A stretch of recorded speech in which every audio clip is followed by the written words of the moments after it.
Magandang araw po sa inyong lahat. Ang kwentong inyong mapapakinggan ay tungkol sa mag-amang sina Nestor at Owen na umalis sa kanilang baryo matapos silang pagbintangan ng mga aswang. Sa kanilang paglalakbay ay napadpad sila sa San Bartolome kung saan sila tumira at nagtrabaho sa taniman ng paminta na pagmamay-ari ng isang matandang babae na kung tawagin ay Madam Candida. Sa unay tila payapa ang lahat, ngunit nang magsimulang matagpuan ng sunod-sunod ang mga bangkay sa iba't ibang bahagi ng baryo, ay binalot ng takot at pangamba ang mag-ama. Sino nga ba ang responsable sa mga pagpatay? At hanggang saan ang kayang gawin ng isang ama para lamang maprotektahan at mailigtas ang buhay ng kanyang anak? Ngunit bago ang lahat, huwag po nating kalimutan mag-subscribe at i-hit ang notification bell sa aking YouTube channel na The Voice Addict at Apong Isaak para sa mas marami pang makapigil hiningang kwentong aswang at katatakutan mula sa mundo ng kababalaghan. Umpisahan na po natin ang kwento. Nakayukong naglalakad si Nestor pauwi habang nakatuon sa kanya ang mga mapanghusgang mata ng mga tao sa gilid ng kalsada. Kung maaari lang sanang maglaho na siya, ay ginawa na niya. Wala mang sinasabi ang mga tao, ay para namang matatalim na kutsilyo ang tingin ng mga ito na isa-isang bumabaon sa kanyang katawan. Hawak niya ang kaliwa niyang braso na dumudugo habang pilit na binabaliwala ang sakit ng sugat niya roon. Sa wakas, nakarating na siya sa maliit nilang kubo. Agad niyang isinarado ang pinto at sinalubong siya ng 9 na taong gulang niyang anak na lalaki na si Owen. Bumakas ang pag-aalala ni Owen pagkakita sa kalagayan ng ama niyang si Nestor. Umupo si Nestor sa sahig na kawayan sa isang sulok. Tay, ano po nangyari sa inyo? Bakit may dugo po kayo sa braso niyo? Owen anak, ikuha mo ako ng lumang damit sa kahon. Sige na. Opo tay, ito na po. Nagtataka man ay agad na tumalima si Owen. Naghalongkat ito sa kahon kung saan nakalagay ang kanilang mga damit. Isang itim na t-shirt ang inabot ni Owen kay Nestor. Ididampiyo ni Nestor sa halos 3 pulgadang hiwa sa kanyang braso habang bakas sa mukha niya ang sakit at hapdi. Tay, ano po bang nangyari sa inyo? Bakit po may sugat kayo? Bigla na lang akong tinaga ng isang tindero ng karne sa palengke kanina, anak. Tapos, pinagtabuyan nila ako at pinaalis. Ang sabi nila, aswang daw ako at papatayin nila tayong mag-ama. Hala, bakit ganun tay? Hindi naman po tayo aswang, di ba? Hindi anak, hindi tayo aswang. Akala lang ng mga tao ay akong aswang dahil ako ang huling kasama ng ninong Anselmo mo bago siya pinatay nung aswang. Sa akin na nila isinisi ang lahat. Kahit ang totoo, ay wala naman akong kasalanan doon. Matagal nang naninirahan ang mag-amang Nestor at Owen sa liblib na baryo na yon. Noon pa man, ay may mangilan-ngilan ng nagiging biktima ng aswang doon. At ang pinakahuli nga ay ang ninong ng anak niyang si Owen. Galing sila sa inuman ng ninong ni Owen at sabay silang umuwi. Ligtas na nakauwi si Nestor, ngunit si Anselmo ay natagpuan ng bangkay kinaumagahan sa tabi ng palayan. Marami itong kalmot at kagat sa iba't ibang parte ng katawan nito at halos wala na itong dugo. Dahil si Nestor ang huling kasama ni Anselmo, ay inisip ng lahat na siya ang aswang na matagal ng dahilan ng takot ng mga tao. Makalipas ang ilang sandali, ay huminto na sa pagdurugo ang sugat ni Nestor. Pero ang sakit ng mapagbintangan sa isang karumal-dumal na bagay ay nasa puso pa rin niya. Tumayo siya at kinuha ang isang lumang traveling bag sa ilalim ng papag. Lumapit si Owen na may pagtataka sa muka. Tay, ba't niyo po kinuha yan? Ano pong gagawin niyo? Mag-e-empake tayo ng mga damit natin, anak. Aalis na tayo rito. Pero tay, kung aalis po tayo dito, baka po isipin nila na totoong mga aswang nga po tayo. Hindi na tayo ligtas dito, Owen. Galit na ang mga tao sa atin. At ayokong hintayin na may gawin pa sila sa atin na hindi maganda, lalong-lalo na sa'yo. Lalo na't may nagbanta na sa atin. Napapatayin nila tayo. Bahala na sila kung anong isipin nila sa atin. Ang importante ngayon, anak, ay makaalis na kagad tayo dito. Pero tay, saan naman po tayo pupunta? Sa ngayon na hindi ko pa alam, anak. Siguro sa Maynila. Malay mo, makita natin doon ang nanay mo. Pero tay, ang sabi po kasi ni nanay sa huling sulat niya ay may iba na po siyang pamilya, di ba? Baka hindi na po niya tayo gustong makita, tay. Basta, anak, aalis tayo rito bukas ng madaling araw. Bahala na kung saan tayo mapunta, basta makalayo lang tayo rito. Marahang tumango si Owen habang may lungkot sa kanyang mga mata. Ramdam naman ni Nestor na mabigat para sa anak niya ang umalis sa baryong yon kung saan ito ipinanganak. Naroon ang mga kaibigan nito at sanay na ito sa lugar na yon. Ngunit mas prioridad niya ang kaligtasan nilang mag-ama. Hindi siya papayag na may mangyaring hindi maganda kay Owen na baka sa huli ay pagsisihan pa niya. Inagabihan ay mahimbing na natutulog sina Nestor at Owen. Magkatabi sila sa papag. Nakahanda na ang kanilang mga damit na dadalhin nila sa kanilang pag-alis. Ngunit nagising si Nestor nang may marinig siyang sigawan ng mga tao sa labas ng kanilang bahay. Bumangon siya at sumilip sa bintana. Nanlamig siya nang makitang maraming tao sa harapan ng kanilang kubo. May ilan na may dalang sulo na may apoy at ang mga kalalakihan ay may itak at kawayan na may tulis sa dulo. Sumisigaw ang mga tao na papatayin sila ni Owen ng mga ito dahil mga aswang daw sila. Nagising na rin si Owen at agad na bumakas ang takot sa mukha nito nang marinig ang sigawan ng mga tao sa labas. Tay, ano po nangyayari? Bakit parang ang daming tao po sa labas? Maganda ka, anak. Kailangan natin tumakas. Ha? Bakit po, tay? Ano po ba yun? Basta, huwag ka na muna magtanong. Huwag kang maingay. Buksan mo yung bintana sa likod ng bahay. Tapos lumabas ka ron. Hintayin mo ko. Susunod kagad ako sa'yo. Tila naramdaman ni Owen ang panganib na kinakaharap nila. Kaya agad itong tumalima sa kanyang ama. Binuksan nito ang bintana sa may likod ng kubo. At mula roon ay lumabas ito. Mabilis na kinuha ni Mang Nestor ang traveling bag habang pilit niyang nilalabanan ng takot at pangamba. Pero nang mapagtanto niya na may kabigatan ng bag ay nagdesisyon siyang wag na yung dalhin dahil baka kapag hinabol sila ng mga tao ay mahirapan sila. Agad na lumabas si Nestor sa bintana sa likod ng kubo. Doon ay nakita niya si Owen na nanginginig na sa takot. Hinawakan niya ang kamay nito at ikinuro niya ang talayban sa likod ng bahay nila. Magkasabay silang tumakbo sa talayban at siniguro nila na hindi sila makikita ng mga tao. Hindi pa man nakakalayo ang mag-ama nang isang napakalaking liwanag ang sumiklab sa likuran nila. Huminto sila at sabay na lumingon. Nanlambot ang mga tuhod ni Nestor nang makita niyang nasusunog na ang kanilang kubo. Tay! Ang bahay po natin!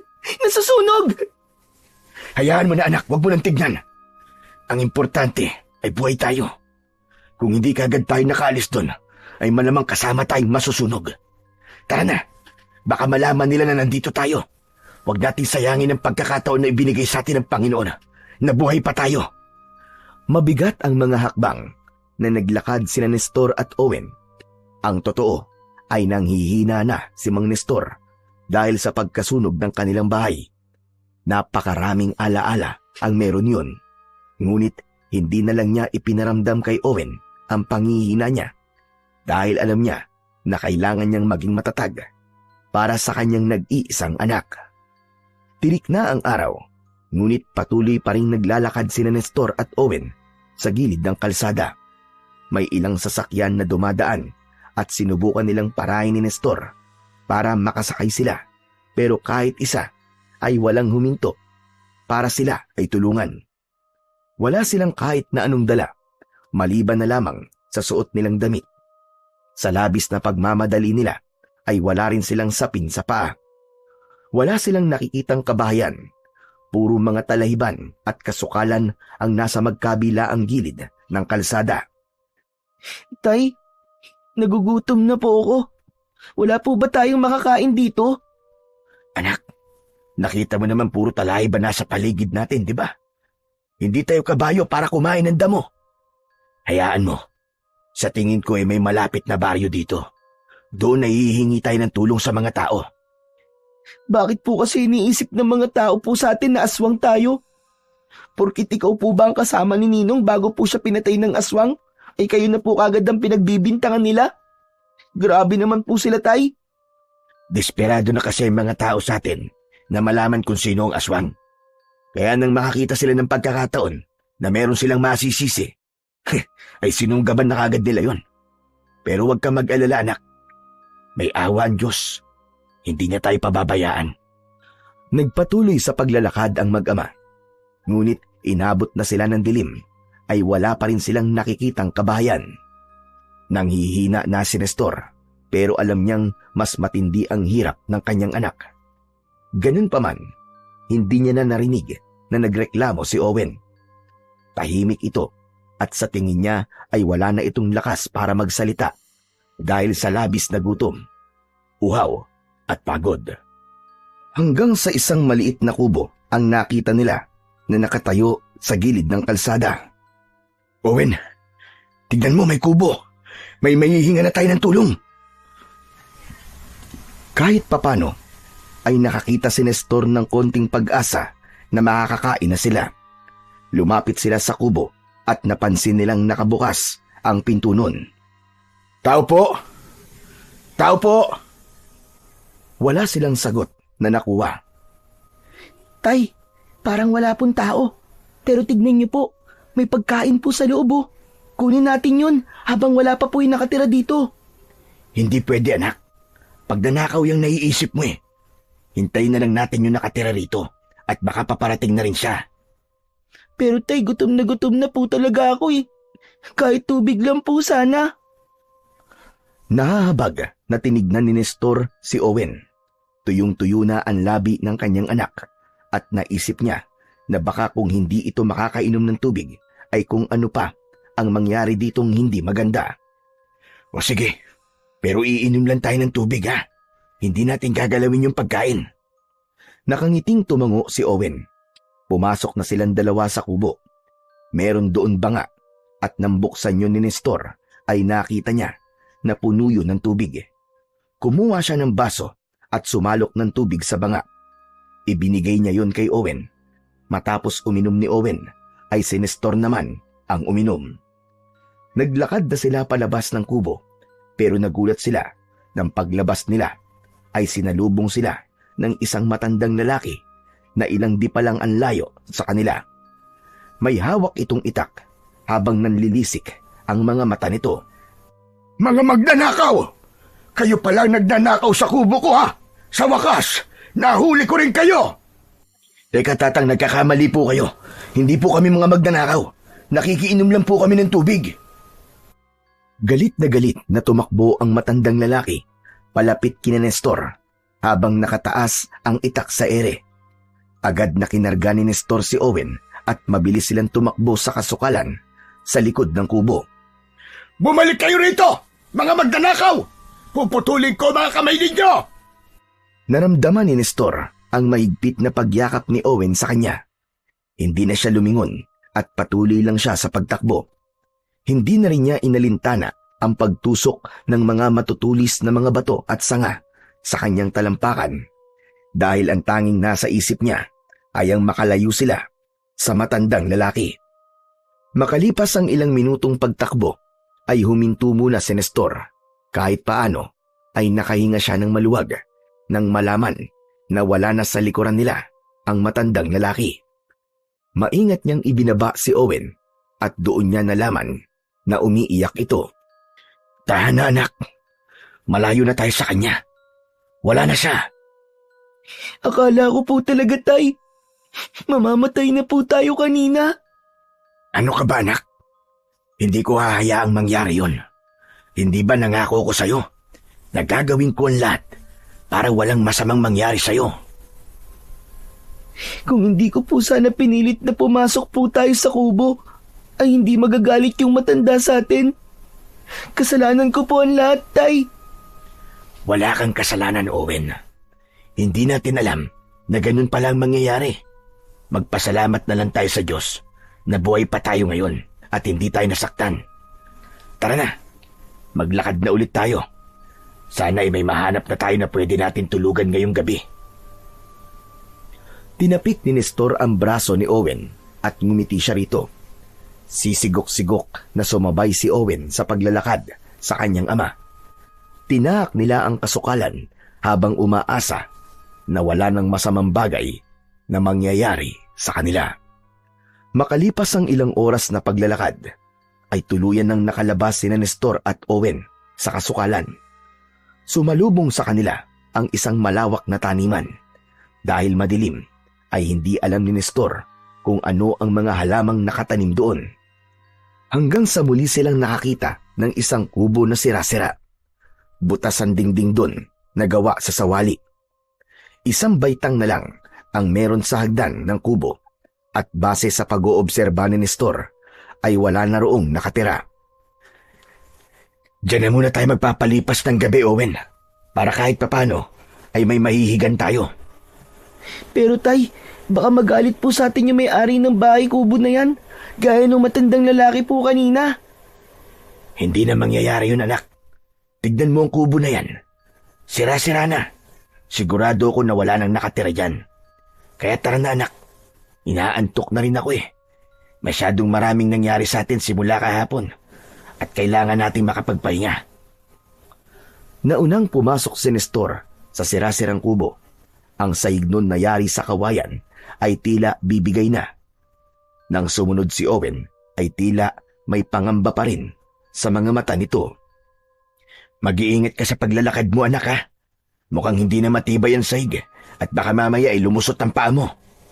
Maingat na humakbang ang mag-ama at pumuesto sila ng higa sa isang sulok. Kahit matigas ang saig ay hindi yun naging hadlang para mabilis silang mahulog sa isang malalim na pagkakahimbing. Ang buong akala ni Nestor ay ligtas na sila sa sirasirang kubo. Naging maayos ang tulog nila sa dumaang magdamag. Ngunit pagsapit ng umaga, nagising si Nestor nang may sumipa sa kanyang binti. Sa pagbukas ng kanyang mga mata, ay nagulat siya nang makita ang isang bruskong lalaki na nakatayo sa tabi niya. Balbas sarado ito at may matalim na mga mata. Ngunit mas lalo siyang natakot nang makita niya ang hawak nitong itak. Itinutok ng lalaki ang itak kay Nestor. Sino kayo? At anong ginagawa niyo rito sa lupa ni Madam Candida? Pakiusap. Ilayo mo ang itak mo. Hindi kami masamang tao. Naghahanap lang kami ng aking anak na matutulugan. Aalis din kami. Pasensya na kung dito kami napadpad. Nang sandaling yon, ay nagising na rin si Owen. Takot itong yumakap kay Nestor habang nakatingin sa lalaki. Kung ganun, ay mga palaboy pala kayo. Siguro ay mga magnanakaw din kayo, no? Kayo ba nagnanakaw sa mansyon ni Madam Candida noong nakaraang buwan? Hindi kaibigan. Ang totoo niyan ay ngayon lang kami nakapunta ng anak ko sa lugar na ito. Hindi kami mga magnanakaw, maniwala ka. Sa tingin mo maniniwala ako sa mga sinasabi mo? Kailangan malaman ni Madam Candida na nahuli ko na ang mga magnanakaw. Sigurado ako na matutuwa siya sa akin at makabigyan pa niya ako ng pabuya. Kaya tumayo kayong dalawa dyan at huwag niyong susubukan tumakas o gumawa ng hindi ko magugustuhan dahil hindi kayo sasantuhin ng itak ko. Tay, natatakot po ako. Huwag kang matakot, anak. Nandito ako sa tabi mo. Hindi kita pababayaan. Marahang tumayo si Nestor at inalalayan niya ang kanyang anak na si Owen. Habang ang lalaki naman ay hindi inalis ang pagkakatutok ng itak sa kanila. May takot na lumukob kay Nestor. Sa paraan ng titig ng lalaki sa kanila ay sigurado siya na hindi ito magdadalawang isip na saktan sila sa oras na may gawin sila na labag para dito. Lumabas kayo at huwag kayong tatakbo. Bilisan nyo! Matalim na tinignan ni Nestor ang lalaki bago sila lumabas ni Owen sa kubo. Nakasunod sa kanila ang lalaki. Pinaglakad sila nito hanggang sa makarating sila sa tabi ng isang malaking puno. May mga tao na sa taniman na dinaanan nila kagabi. Lahat ay nagtatakang nakamasid sa kanila. Tinawag ng lalaki ang isang trabahador sa taniman at inutusan nito yung kumuha ng lubid. Agad na tumalima ang trabahador at nang bumalik ito ay may dala na itong lubid. Ginamit ng lalaki ang lubid para itali silang mag-ama sa puno. Sandali lang! Bakit mo naman kami tinali? Pakawalan mo kami! Dahil kayo ay mga magnanakaw. Maghintay lang kayo dyan at si Madam Candida na ang bahalang magdesisyon kung ano ang dapat gawin sa inyong dalawa. Isang nakakalokong ngisi ang pinakawalan ng lalaki bago ito naglakad palayo. Sinubukan ni Nestor na makawala mula sa pagkakatali pero sadyang mahigpit ang pagkakatali sa kanila ng lubid kaya nabigo siya. Tumingin siya sa mga taong nakatingin din sa kanila.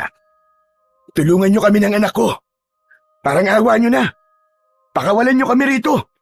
Hindi naman kami mga magnanakaw eh. Nanatiling nakatingin lang ang mga trabahador, kina Nestor at Owen. Paulit-ulit na nakiusap si Nestor, pero kahit isa ay walang lumapit upang sila ay pakawalan. Tay, ano po mangyayari sa atin? Makukulong po ba tayo? Hindi ako papayag na makulong tayo sa isang bagay na hindi naman natin ginawa, anak. Sabi ko naman po kasi sa inyo eh. Huwag na po tayo matulog sa kubo na yun eh. Tignan niyo po ang nangyari sa atin ngayon. Hindi na nagsalita pa si Mang Nestor. Nagdasal na lamang siya sa kanyang isipan na sana ay walang masamang mangyari sa kanila ng kanyang anak. Makalipas ang ilang minuto ay umangat ang muka ni Mang Nestor nang makarinig siya ng yabag ng sapatos na papalapit sa puno kung saan sila nakatali ni Owen. Nakita niyang palapit yung bruskong lalaki, ngunit sa pagkakataon na yon ay hindi na ito mag-isa. May kasama itong isang may edad na babae na sa unang tingin pa lang ay alam na kagad ni Nestor na isa yung mayaman. Nakapusod sa likod ang buhok nito. Maamo ang mukha nito at nangungusap ang mga mata. Matangkad ang babae na may payat na pangangatawan. Nakasuot ito ng bulaklaking bestida at may dala itong itim na bag. Huminto ang lalaki at babae sa harapan mismo ni Nestor at Owen. Benjo, sino sila? At bakit sila nakatali rito? Nakakaawa naman sila. Mukha silang nahihirapan. Hindi po kayo dapat maawa sa kanila, Madam Candida. Sila po ang nagnakaw sa inyong mansyon noong nakaraang buwan. Ano ka mo? Pero ang sabi ng mga nakakita ay isang lalaki ang magnanakaw. Bakit may kasama siyang bata ngayon? Hindi ko rin po alam, Madam Candida. Pero sigurado ako na ang lalaking yan ang magnanakaw na hinahanap nyo. Napansin ni Nestor ang awa sa mata ng matandang babae habang nakatingin sa kanila. Maya-maya pa ay napailing ito. Sino kayo? Ano ang inyong mga pangalan? Ako po si Nestor. At ito naman po ang anak ko si Owen. Magsabi kayo ng totoo. Totoo ba ang sinabi ni Benjo na ikaw ang nagnakaw noon sa aking mansyon? Hindi po, madam. Ang totoo po niyan eh. Ngayon lang po kami nagawin ng aking anak sa lugar na ito. Kaya imposible po na kami ang sinasabi niyong nagnakaw noon sa inyo. Aba, madam, huwag kayo maniniwala sa isang yan. Halatang nagsisinungaling yan. Wala namang magnanakaw ang umamin na magnanakaw siya. Madam, nagsasabi po ng totoo ang tatay ko. Hindi po niya magagawang magnakaw. Kahit po mahirap lang po kami, ay palagi po niyang sinasabi sa akin na hindi dahilan ng kahirapan para gumawa kami ng masama o manlamang ng aming kapwa. Maniwala po kayo sa sinasabi ng tatay ko, madam. Kahit nga po kahapon pa kami hindi kumakain, ay hindi po namin naisipan na magnakaw kahit pagkain lang. Sus, paawa ka pang bata ka. Mana ka sa tatay mo kasi parehas kayo sinungaling. Itinaas ni Madam Candida ang isa nitong kamay na siyang nagpatahimik kay Benjo. Tama na, Benjo. Sa palagay ko naman ay nagsasabi sila ng totoo. Hindi silang nagnakaw nun sa aking mansyon. Sige na, pakawalan mo na sila. Pero madam, Pakawalan mo na sila, Benjo. Dapat ko pa bang ulitin ang sinabi ko sa'yo? At isa pa, alam mo bang sa ginawa mong pagtali sa kanila ay ikaw ang pwedeng makulong at hindi sila? Labag sa batas ang ginawa mong ito. Napalunok si Benjo, sabay tingin ng masama kay Nestor. Wala na itong nagawa, kundi sundin ang utos ng amo nito. Labag man sa kalooban nitong pakawalan sila Nestor at Owen, ginawa pa rin niya. Maraming salamat po, Madam Candida. Walang anuman. Ang sabi ng anak mo ay kahapon pa kayo hindi kumakain. Totoo ba yon? Totoo po, Madam. Kaya po kami naglalakad-lakad dahil lagahan na po kami ng makakain. Kung ganon, sumunod kayo sa akin sa mansyon. May natira pang pagkain kaninang almusal. Mas makabubuti na kumain na muna kayo, lalo na ang bata. Naku, Madam, hindi na po. Nakakahiya naman po sa inyo. Tay, wag na po kayong maiya. Gutom na po talaga ako, Tay. Narinig mo naman siguro ang sinabi ng anak mo, Nestor. Halika na at sumunod kayo sa akin. ano? Sandali lang madam. Sigurado ba kayo na papapasukin yung dalawang yan sa mansyon nyo? Hindi nyo pa sila kilala. Kaya nga kikilalanin ko sila, Benjo. Tumalikod na si Madam Candida at naglakad na palayo. Si Benjo naman ay matalim pa rin ang tingin kay Nestor, ngunit hindi niya na yon binigyan ng pansin. At sumunod na sila sa matandang babae. Matapos ang ilang minutong paglalakad, ay nakarating na sila sa harapan ng isang napakalaking bahay.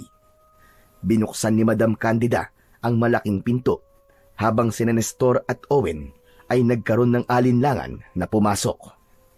Lumingon sa kanila si Madam Candida at matamis na ngumiti. Oh, bakit kayo nakatayo lang dyan? Halina kayo, pumasok na kayo. Sigurado ho ba kayong papapasukin nyo kami sa bahay nyo? Oo naman. Sumunod kayo sa akin sa komedor. Huwag na kayong mahiya. Muling naglakad si Madam Candida. Nagkatinginan muna ang mag-ama at nang tumango si Nestor ay pumasok na sila sa malaking bahay. Labis na namangha si Nestor sa laki ng sala. Makintab ang marmol na sahig at mukhang napakalambot ng malaki at mahabang sofa.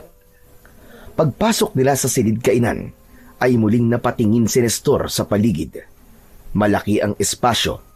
Sa gitna ng silid ay isang mahabang mesa na yari sa magandang uri ng kahoy na may 12 upuan ang naroon.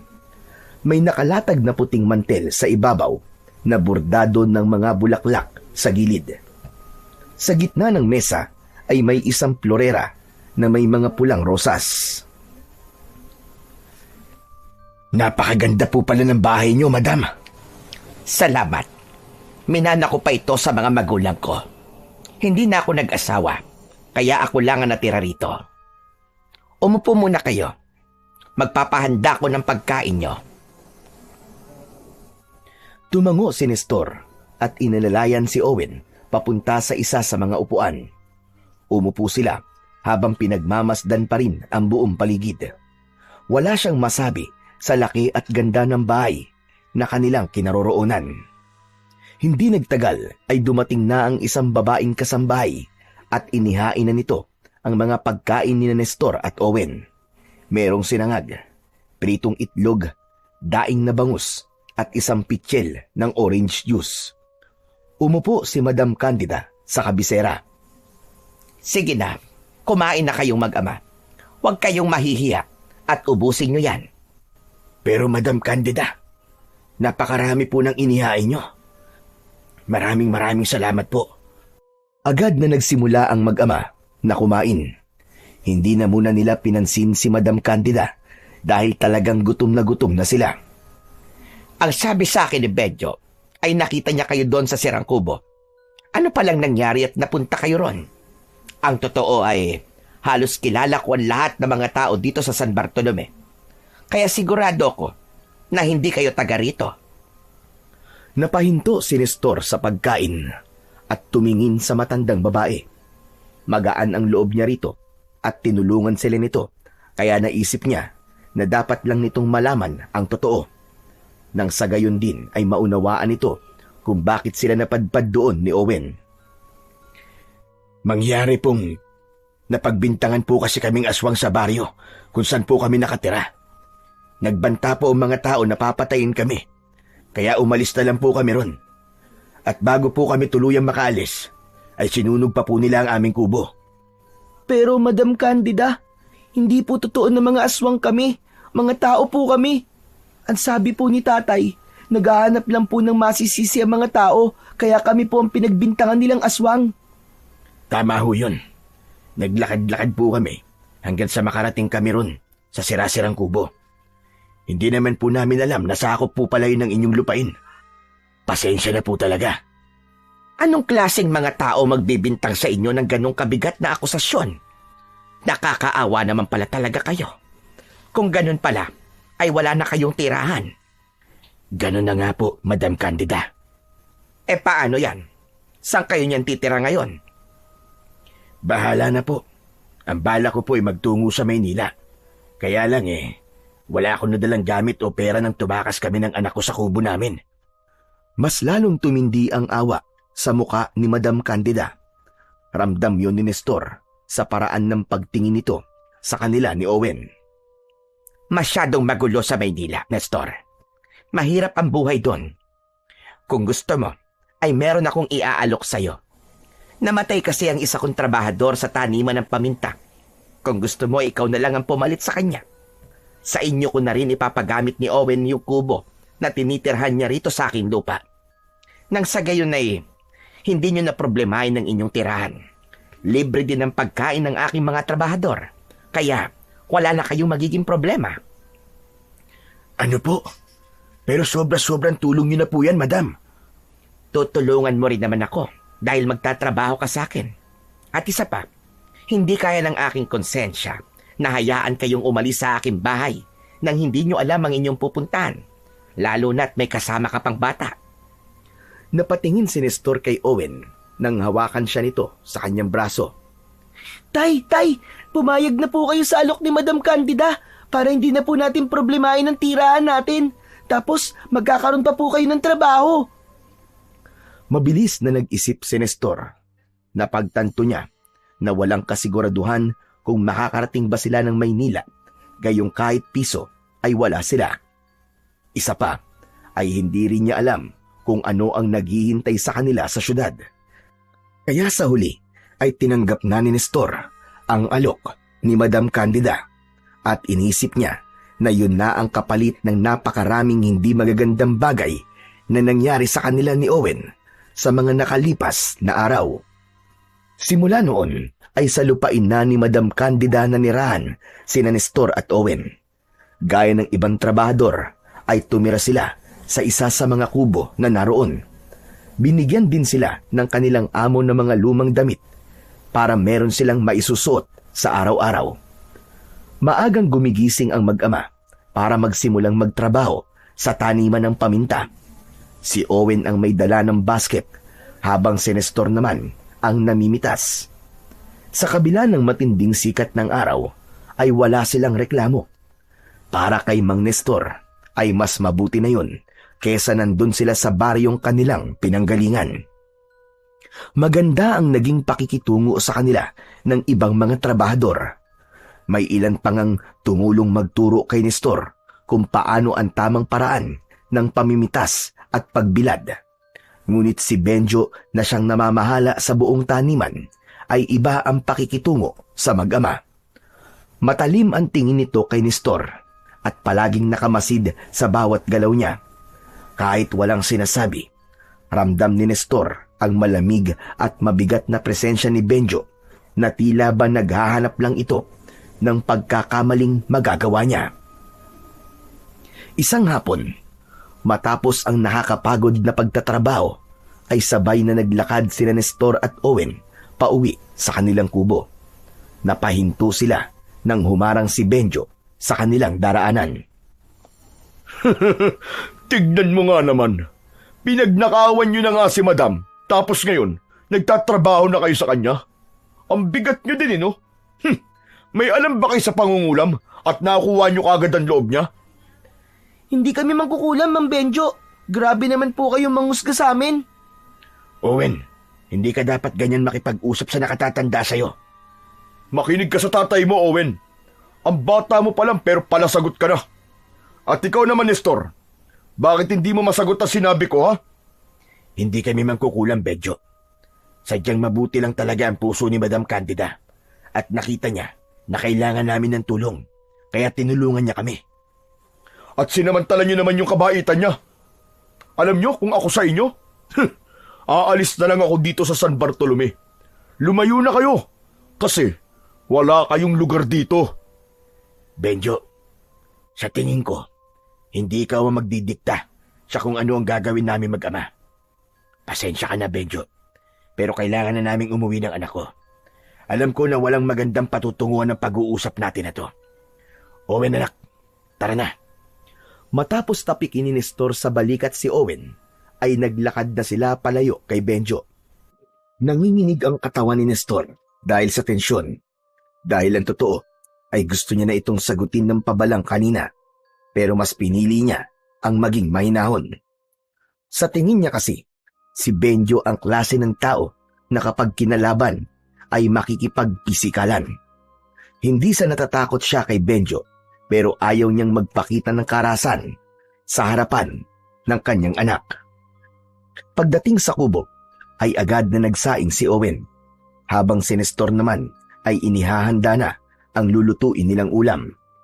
Mula kay Madam Candida ang mga gulay, isda at karne na niluluto nila sa araw-araw na isang napakalaking bagay para sa kanila dahil hindi masyadong nababawasan ang sahod nila. Habang naghihiwa ng gulay si Nestor, ay umupo muna si Owen sa harapan niya at pinanood ang ginagawa niya. Tatay, ano po ba yun? Bakit po palagi na lang pong galit sa atin si Mang Benjo? Kapag nagtatrabaho tayo, napapansin ko po, ang sama-sama po ng tingin niya sa atin. Hindi ko rin alam, anak, kung bakit ganun. Pero tayo na lang ang umiwas sa kanya. Ang trabaho natin ang pagtuunan natin ng pansin. Pagbutihin natin ang ginagawa natin sa taniman ng paminta bilang sukli sa kabutihan sa atin ni Madam Candida. Napangiti si Owen sa sinabing yon ni Nestor. Nang kumulo na ang sinaing, ay naputol na ang kanilang pag-uusap. Nang sandaling yon, ay nasabi ni Nestor sa kanyang sarili na baka sa San Bartolome na nila mahahanap ang pagsisimula ng kanilang panibagong buhay. Sa mga lumipas pang mga araw, ay naging normal naman ang buhay ng mag-ama sa San Bartolome. Naging magaan na ang trabaho nila sa taniman ng paminta dahil nasanay na sila sa mga ginagawa nila roon. Kumpara sa lugar na inalisan nila, masasabi ni Mang Nestor na mas magaan ang buhay nila sa San Bartolome. Iniwasan na lang nila si Benjo, lalo na kapag kinakausap sila nito at pilit silang pinapaalis. Bagamat hindi alam ni Nestor kung saan nagmumula ang galit sa kanila ni Benjo, ay mas pinili nilang mag-ama na huwag pansinin at seryosohin ang mga sinasabi nito tungkol sa kanila. Ngunit ang katahimikan ng bago nilang buhay sa San Bartolome ay nagbago. Nang isang umaga ay isang bangkay ng isang trabahador ang natagpuan sa gitna ng taniman ng mga paminta. Kalunos-lunos ang lagay ng bangkay. Tila inatake ito ng isang napakabangis na hayop. Tadtad ito ng kagat at kalmot. May laslas ito sa leeg at halos ubos na ang dugo nito. Nakabukas ang mga mata nito na parabang bago ito malagutan ng hininga ay may nakita itong kahindik-hindik na nilalang. Habang nakatayo si Nestor sa unahan ng kumpulan ng mga taong nakapalibot sa bangkay, ay bumalik sa alaala niya ang mga naging biktima noon ng aswang sa kanilang baryo. Laking gulat ni Nestor nang biglang sumulpot si Owen sa tabi niya. Mabilis niya itong hinila palayo kahit pahuli na dahil nakita na rin ito ang bangkay. Anong ginagawa mo rito, anak? Hindi ka na dapat pa nagpunta rito. Hindi ko naman po alam, Tay, na may patay pala eh. Nagtaka po kasi ako kung bakit may nagkukumpulan po, kaya po pinuntahan ko. Tay, yung itsura po nung patay, hindi po ba ganon din po ang itsura ng mga pinatay ng aswang sa baryo natin? Tama ka, anak. Parehas na parehas nga. Ibig po bang sabihin, Tay, meron din pong aswang dito sa San Bartolome? Hindi ako sigurado, anak. Pero base sa reaksyon ng mga tao, ay parang matagal na itong nangyayari rito. Hayaan mo at magtatanong-tanong ako sa mga katrabaho natin para malaman kung ano ang nangyayari dito. Pero sana, Tay, wala pong aswang dito. Umalis na nga po tayo sa lugar na may aswang tapos napunta pa po tayo sa lugar na may aswang din. Parang sinusundan na po tayo niyang kamalasan, Tay. Sa gitna ng pag-uusap nila, ay biglang dumating si Benjo. May nakakalokong ngisi sa labi nito at naramdaman kagad ni Nestor na may hindi maganda tong sasabihin. Siguro naman ay nakita niyo yung pinatay. Sasabihin ko na sa inyo ang totoo. Aswang ang may kagagawan nun. Madalas na may aswang na umaatake dito sa San Bartolome. At kahit sino ay pwedeng maging susunod na biktima. Ano? Gusto niyo pa bang manatili rito? Sinasabi mo ba yan? Dahil gusto mo kaming takutin? Nagmamagandang loob lang ako, Nestor. Dapat nga magpasalamat ka pa sa akin kasi sinabi ko ang totoo. Kaya kung ako sa inyo, kung mahal niyo pa ang mga buhay niyo, umalis na kayo rito. Matapos yun, ay lumayo na sa kanila si Benjo. Tay, sa tingin niyo po ba ay kailangan na po nating umalis dito tulad ng sinabi ni Mang Benjo? Hindi ko pa alam sa ngayon, anak. Pero kung aalis tayo dito, ay wala naman tayong mapupuntahan. Sa ngayon ay mag-ingat na lamang muna tayo, lalong-lalo na sa gabi. Huwag na tayong lumabas kapag madilim na. Isang malalim na paghinga ang pinakawala ni Nestor. May takot na lumukob sa kanyang dibdib dahil natakot siya na baka maulit ang mga nangyari sa kanila ni Owen sa lugar kung saan sila nanggaling. Nakarating kay Madam Candida ang kalunos-lunos na pangyayari sa taniman nito ng paminta. Matapos ang maghapong pagtatrabaho, ay nagtipon-tipon ang mga trabahador sa harapan ng bahay ni Madam Candida. Nakatayo sa harap nila ang kanilang amo. Napansin ni Nestor ang pagkabahala sa muka ng ginang. Mga kasama, alam kong hindi madali ang araw na ito para sa inyo. Isa sa ating mga kasamahan na si Ernesto ang pinatay sa mismong taniman. Naiintindihan ko ang takot nyo. Ang totoo, hindi natin alam kung ano talaga ang nangyari. Pero para sa kaligtasan ng lahat, ay maglalagay tayo ng mga bantay tuwing gabi. Wala mo nang lalabas kapag madilim na. Pagkatapos ng trabaho ay dumiretso na kayo sa inyong mga bahay. At kung may napapansin kayong kakaiba, ay sabihin nyo kagad sa mga bantay. Nagsimulang magbulungan ang ilang trabahador sa unahan. Isang trabahador ang nagtanong kung aswang nga ba talaga ang pumatay kay Ernesto. Wala pa tayong sapat na ebidensya tungkol sa bagay na yan. Pero hindi natin isasara ang isipan natin sa kahit na anong posibilidad. Ang mahalaga, mag-iingat tayo. Sundin natin ang panuntunan. At kung may kailangan kayo, lumapit kayo sa akin. Muli ay natahimik ang lahat. Ilang segundo pa bago nagtaas ng kamay si Nestor. Mabigat sa dibdib niya ang kaba, pero naramdaman niya ang pangangailangan na magsalita. Madam, kagabi po ay may nakita akong anino sa gilid ng taniman. Malaki po, parang tao pero sobrang bilis. Sa tingin ko po, ayun ang aswang na pumatay kay Ernesto. Kung ano-ano na lang ang sinasabi mo. Bago ka lang dito tapos ganyan na kagad ang kwento mo. Masyado kang pabida.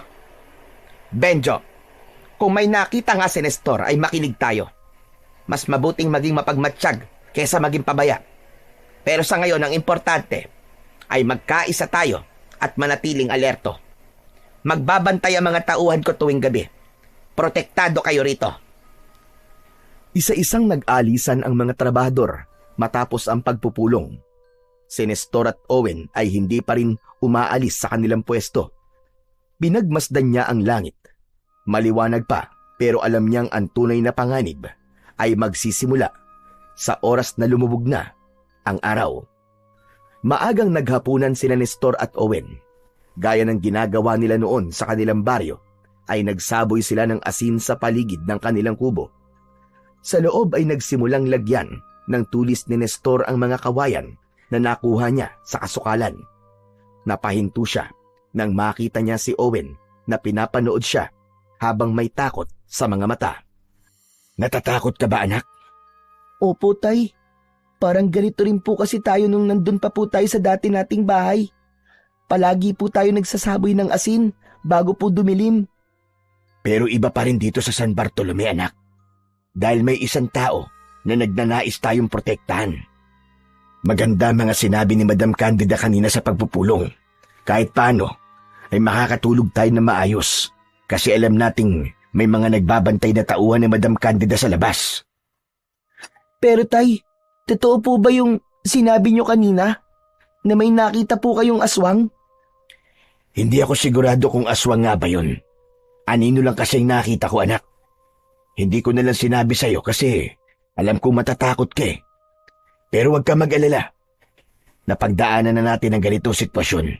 Kaya walang masamang mangyayari sa atin. Basta't palagi tayo mag-iingat at susundin natin ang mga sinabi ni Madam Candida. Sa mga sumunod na araw ay lalong dumami ang natatagpuang bangkay sa iba't ibang bahagi ng San Bartolome. Isang matandang babae ang nakita sa likod ng simbahan na balot ng sugat at wala ng mga lamang loob. Isang batang lalaki naman ang natagpuan sa tabing ilog na nakasubsob sa putik at tila pinatay sa pamamagitan ng matatalim na kuko. Dahil doon ay lalong lumalim ang takot ng mga tao sa baryo. Para kay Nestor, bawat patay na natatagpuan ay isang malaking babala na kailangan nilang paigtingin ang kanilang pag-iingat.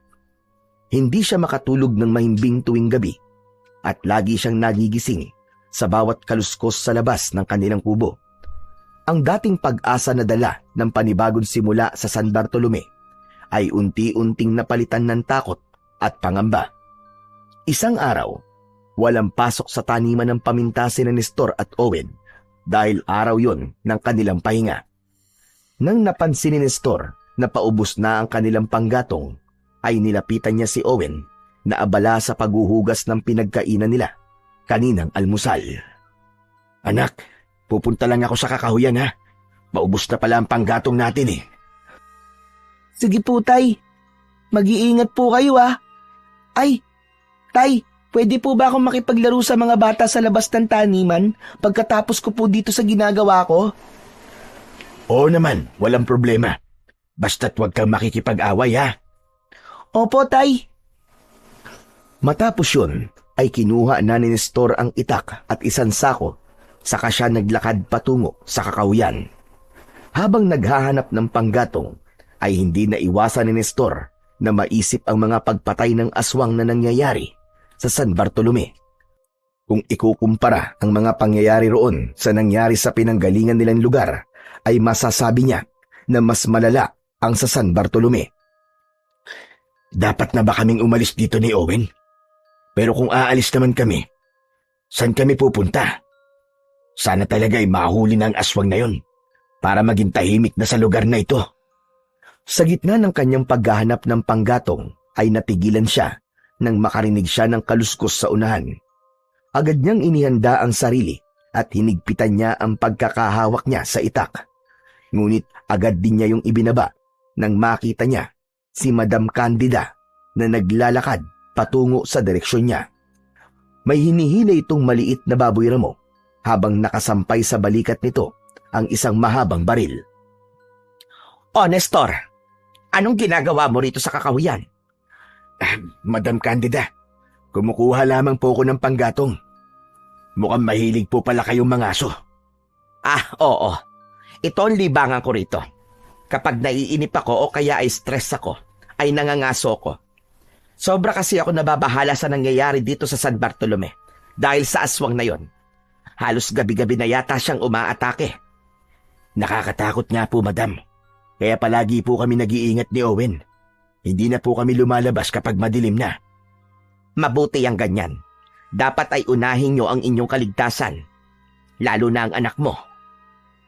Napangiti si Nestor habang nakatingin siya kay Madam Candida ay napansin niya na tila may nagbago sa mukha nito. Doon niya napagtanto na tila nabawasan ng kulubot sa mukha ng ginang. Sa tingin niya tuloy ay bumata ng ilang taon si Madam Candida. Madam, parang ang ganda po ng kutis nyo ngayon ah. Mukha po yata kayong bumata. Ganun ba? Abay, maraming salamat naman, Nestor. Mukhang effective yung binili kong facial cream sa bayan. Salamat at napansin mo. O paano? Mauuna na ako. Mag-iingat ka rito. At kung minsan ay may mga ligaw na ahas dito sa kasukalan. Sige ho, salamat po sa paalala, madam. Kapag napuno ko na po itong sako, ay uuwi na rin po kagad. Marahang tumango si Madam Candida bago ito naglakad palayo. Napatingin naman si Nestor dahil hindi niya akalain na makakakilala siya ng isang taong kagaya ni Madam Candida. Sa kabila ng pagiging mayaman nito, ay napakabuti pa rin itong tao. Karamihan kasi sa mayayamang tao na nakikilala niya ay mababa ang tingin sa mga kagaya niyang mahihirap. Kaya sa kabila ng hindi magagandang nangyayari sa San Bartolome, ay nagpapasalamat pa rin si Nestor na nakilala nila ni Owen, si Madam Candida. Matapos mapuno ng panggatong ang sako, ay bumalik na si Nestor sa kanilang kubo. Wala pa si Owen pero wala siyang kaba sapagkat sigurado siya na nakikipaglaro lang ito sa mga bata sa labas ng taniman ng paminta. Hindi nagtagal ay dumating na rin si Owen. Kinabahan si Nestor dahil may bakas ng dugo sa bibig ang kanyang anak. Nakatulala ito at tila takot na takot. Iniwanan ni Nestor ang kanyang ginagawa upang alamin kung ano ang nangyari. Pinaupo niya si Owen sa mahabang kawayang upuan sa labas ng kubo at mahigpit niyang hinawakan ang mga kamay nito. Owen anak, anong nangyari sa'yo? Bakit may dugo ang bibig mo? Nakipag-away ka ba? Umiling si Owen habang nangingilid ang mga luha. Kung ganun, ano nangyari? Nadapa ka ba? Sumagot ka, anak. Si Madam Candida po. Tinawag niya po ako kanina habang naglalaro po ako. Akala ko po may iuutos siya sa akin. Pero dinala niya po ako sa likod ng mansyon. Tapos ano? pinipilit niya po kung kainin ko po yung hilaw na karne ng baboy ramo. Idinikit pa nga po niya sa bibig ko kaya may dugo po ako sa bibig. Buti na lang po nakatakbo ko. Sandaling natigilan si Nestor. Alam niya na nagsasabi ng totoo si Owen dahil kilala niya ang kanyang anak. Tinuruan niya ito na huwag magsinungaling. Isa pa, nakita niya na may dalang patay na baboy ramo si Madam Candida kanina. Maya-maya pa ay ginulo ni Nestor ang buhok ni Owen. Siguro ay binibiro ka lamang ni Madam Candida, anak. Kung nagbibiro man po siya, hindi po maganda ang biro niya, tay. Saka parang seryoso po kasi talaga siya nung sinabi niya pong kainin ko yung hilaw na karne. Masarap daw po yun kasi sariwa pa. Anak, sigurado akong binibiro ka lang niya. Sige na, maghilamos ka na lang ng mukha mo. Tapos magpalit ka na ng damit at pawis na pawis ka. Huwag ka nang umalis at tulungan mo na lang akong magluto para sa pananghalian. Sa kabila ng pagbabaliwala ni Nestor sa harapan ni Owen, sa isinumbong nito ay may parte ng kanyang puso na kinakabahan. Inisip niya na normal ba para kay Madam Candida ang ganung uri ng biro, lalo na't bata pa si Owen. Tinanong niya ang kanyang sarili na hindi ba naisip ng kanilang amo na ang ganoong biro ay maaaring magdulot ng matinding takot sa isang bata. Kinagabihan, habang nag-aayos ng higaan sina Nestor at Owen, ay may kakaibang naramdaman si Nestor. Naging maalinsangan ng hangin at naging mabigat ang pakiramdam niya. Napakunot ang noo ni Owen nang mapansin itong natigilan siya. Tay, bakit bigla po kayo natulala? May problema po ba, tay? Wala ka bang nararamdamang kakaiba, anak? Parang biglang uminit. Umalinsangan ang paligid. Wala naman po. Baka po dahil po yan sa hindi kayo naligo kanina.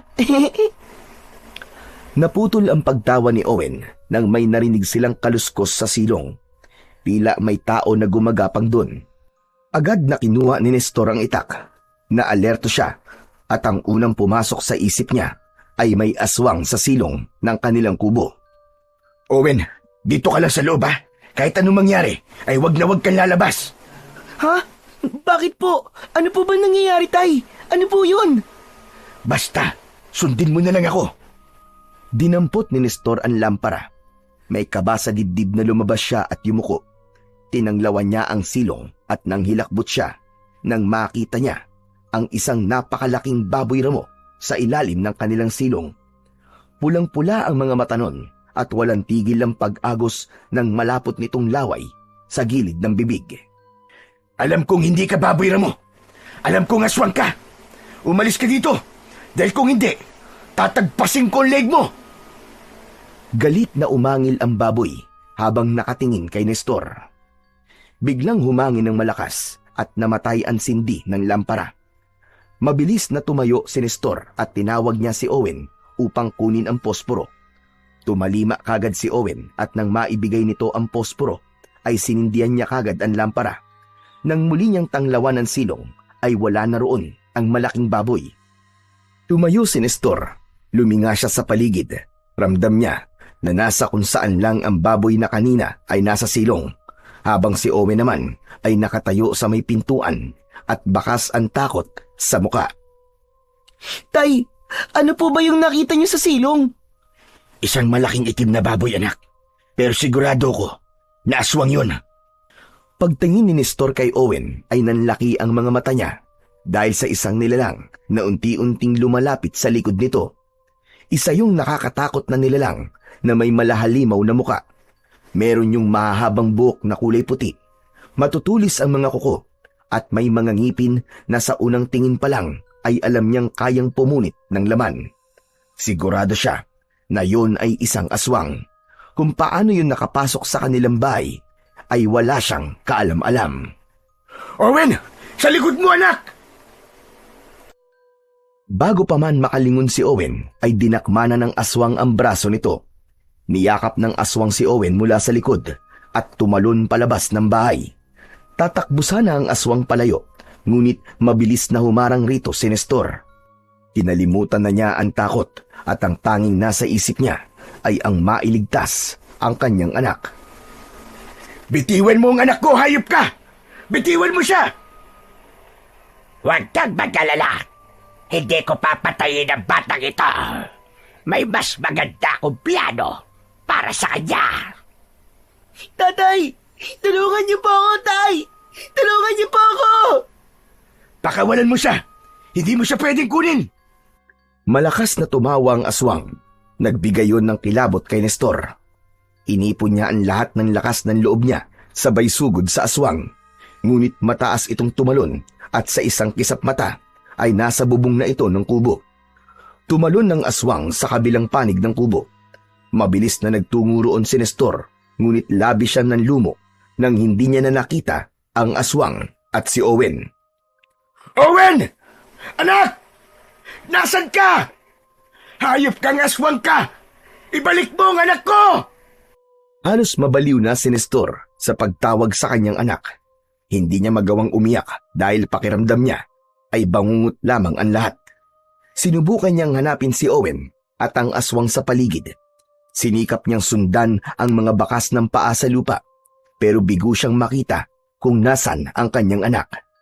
Nang dahil sa walang tigil na pagsigaw ni Nestor, ay nagising na ang mga trabahador na natutulog na sa kani-kanilang mga kubo. Lumapit ang mga ito upang tanungin sa kanya kung ano ang nangyari. Tulungan niyo akong hanapin ang anak ko, mga kasama. Tinangay siya ng aswang. Parang awa niyo na tulungan niyo ako. Agad na kumilos ang ilang kalalakihan upang hanapin si Owen. May mga kumuha ng lampara at itak. Sinuyod ng mga yun ang kasukalan at iba pang parte ng taniman. Ngunit kahit isa sa mga yun ay walang nakakita kay Owen at sa aswang. Magdamag na umiyak si Nestor. Mabuti na lang at may ilan sa mga katrabaho niya ang sinamahan siya sa kanyang kubo upang pakalmain siya. Ngunit kahit na anong gawin ng mga yon, ay hindi nabawasan ang kaba at takot ni Nestor para sa kanyang anak na si Owen. Pakiramdam niya ay binigo niya si Owen bilang tatay nito dahil hindi niya ito nagawang protektahan. Nang madaling araw na yon, mag-isa na lang si Nestor sa kubo. Nakaupo siya sa may hagdan habang unti-unting kumakalat ang liwanag sa paligid. Hanggang sa oras na yon ay tulala pa rin si Nestor dahil sa nangyari. Gusto niyang isipin na panaginip lang ang lahat at magigising siya na kasama pa rin niya si Owen. Pero kahit na anong pilit niyang isipin na ganun ang nangyari, ay hindi niya kayang itanggi sa sarili na hindi niya nakasama ang nag-iisa niyang anak. Hindi nagtagal ay nakita ni Nestor si Benjo na parating. Huminto ito sa harapan niya at nakakalokong ngumisi. Nakarating na sa akin ang balita. Kinuha pala ng aswang ang anak mo kagabi. Pwede ba, Nestor? Umalis ka na lang. Wala akong oras para makinig sa mga sasabihin mo. Tignan mo ang nangyari. Hindi ka nakinig sa sinabi ko sa inyo na umalis na kayo rito? Ngayon, wala na ang anak mo. Pinatay na siya ng aswang. Bawiin mo sinabi mo, Benjo. Hindi pa patay ang anak ko. Buhay pa siya. Masyado ka naman nagpapadala sa ilusyon mo, Nestor. Sa tingin mo ba'y buhay pa si Owen matapos siya kunin ng aswang? Nakalimutan mo na ba mga bangkay na natatagpuan dito sa San Bartolome tuwing umaga? Ang gawin mo ay maghintay ka na makita ng mga tao ang katawan ng anak mo. Ayaw sanang patulan pa ni Nestor si Benjo, ngunit hindi na siya nakapagtimpi pa nang sabihin itong patay na si Owen. Kahit maaaring totoo ang sinabi nito, ay hindi niya yun kayang tanggapin. Mabilis na tumayo si Nestor at sinugod ng suntok si Benjo. Ngunit nagawang iwasan ni Benjo ang kamao ni Nestor. Tumama sa hangin ang suntok niya at bahagya siyang lumagpas kay Benjo. Nawalan siya ng balanse at sumubsob siya sa lupa. Akala mo ba ay kaya mo ako, Nestor? Ireserba mo yung lakas mo dahil sigurado ko na mauubusan ka ng lakas sa pag-iyak kapag nakita mo ng katawan ng anak mo. Kaya kung ako sa'yo, aalis na lang ako rito. Napakasama mo talaga, Benjo. Wala ka bang pamilya at ganyan ka kung magsalita? Huwag mo akong pagsalitaan ng ganyan dahil hindi mo alam kung ano nangyari sa pamilya ko. At ikaw lang ba may karapatan na magsalita ng kung ano-anong masasakit sa mga taong nakapaligid sa'yo? Anong klaseng tao ka? Umalis ka na rito, Nestor. Kung gusto mo pa mabuhay, ay lisanin mo na ang San Bartolome. Hindi alam ni Nestor, pero sa sinabi ni Benjo ay hindi pangungutya ang nararamdaman niya, kundi tila nagmamalasakit ito sa kanya. Nang tumayo siya, ay sandali siyang tinignan ni Benjo at saka ito tumalikod. Malalaki ang mga hakbang na naglakad si Benjo palayo sa kanya.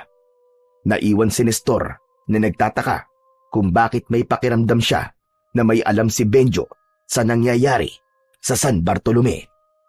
Nang may masmasan si Nestor, ay agad siyang nag-isip ng paraan upang makita niya si Owen. Buhay man o patay, ay nais pa rin niyang makita ang kanyang anak.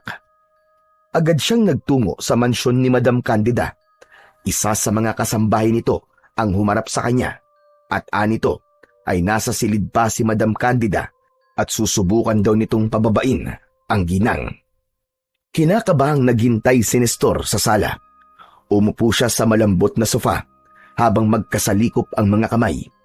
Hindi nagtagal ay bumaba na si Madam Candida na nakasuot pa ng pantulog.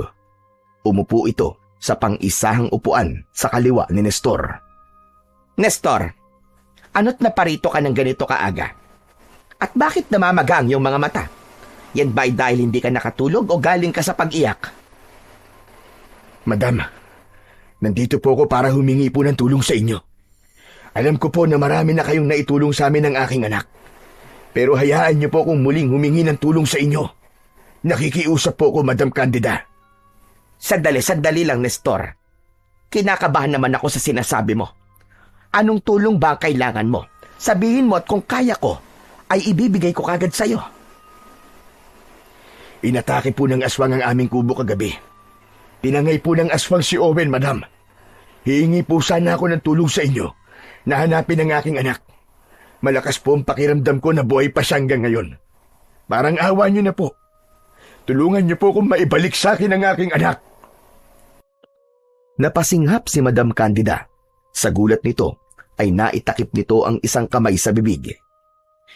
Ikinalulungkot ko nangyari sa anak mo, Nestor. Pero paano mo naman naisip na buhay pa ang iyong anak? Alam kong masakit. Pero kung aswang ang tumangay sa kanya, malamang ay pinatay na siya ng aswang. May sinabi po ang aswang. Ang sabi niya ay hindi niya papatayin si Owen dahil may maganda siyang plano sa aking anak. Kaya sigurado po ko na buhay pa si Owen hanggang ngayon. Tumango-tango si Madam Candida. Kung ganon, ay tutulungan kitang hanapin si Owen, Nestor. Kung buhay pa siya, ay uutusan ko mga tauhan ko para hanapin siya.